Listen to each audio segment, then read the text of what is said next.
So rumors are out that we will see an 8-core CPU from Intel. Now we have a couple leaks, and of course we also have some speculations on what this new processor will have, what it will be clocked at, and things like that. But I want to take today's video to think of looking at it from the standpoint of competing with the Ryzen processors, especially the high-end Ryzen 7s, and looking at from what Intel's done in the past. Combining those together to pretty much get a really good idea of what we will see for this 8-core chip from Intel.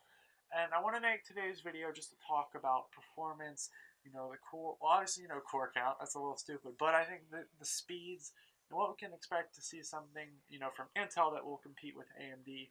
Because, yes, the Ryzen 7 2700X competes nicely with the 8700K, but I do think that an 8-core CPU AMD will probably be releasing 2800X to compete with this. And so the question is, what is really going to be in this chip that makes such a big difference? So Intel in the past has not really had a lot of experience with developing chips that have high core counts at high clock speeds specifically for gaming. Yes, I understand that, of course, we have the i9s that have that high single core clock boost.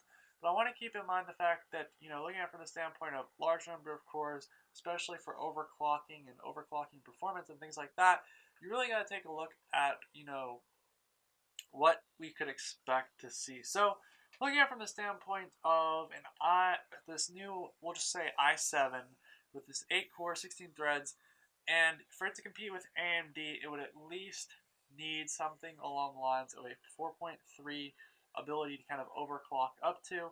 And I wouldn't be surprised to see something like a starting core count up at 3.8 gigahertz or so, and then starting clock speed, and of course get some major overclocks. Now that would pretty much just round it out right at about around where the Ryzen 7 2700X would end up. So the big question is, to get higher core counts and better performance, they'd have to clock it higher.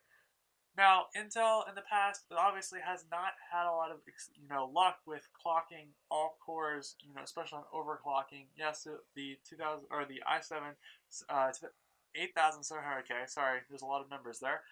Was really good for overclocking, and they increased the core count, or increased the cores, 2 more cores. So I think if they can successfully do that again, where we could see something overclocking up to 4.5 to 4.8 gigahertz, which I understand, it's got to be smaller since there's more cores, but I think if we could see some overclocking up in that, general area, we kind of, see something that would compete very nicely with AMD.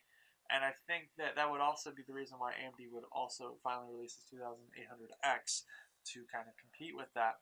Now, looking at it from what we have in the leaks, we only see stuff around the 2.34 gigahertz around there on all cores, which is nowhere close to what AMD has. But keep in mind that the way the development goes is they have to in fact overclock it, and that's when I really think that the leak is not an accurate representation of what we could see in the chip.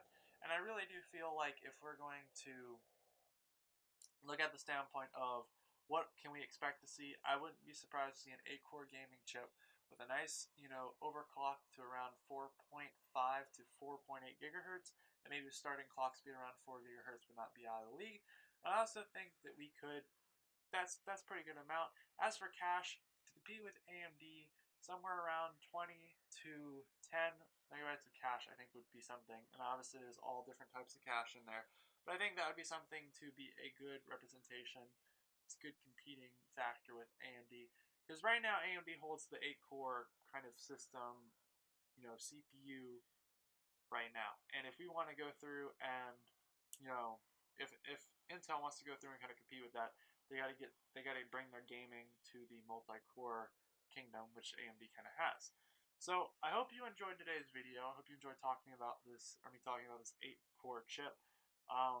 Yeah, I was supposed to cook some eggs today on a CPU, which I have not gotten the opportunity to. I have had a little bit of some school, some quizzes and stuff that have to get taken care of. But hopefully we'll be frying some eggs soon on some CPU processors, and hopefully a couple other things as well. I'm thinking some cookies. I want to bake some cookies on a CPU. But Hope you enjoyed today's video. If you did, of course, give it a thumbs up. Thank you for watching, and of course, share my channel for other cool tech-related things. Goodbye.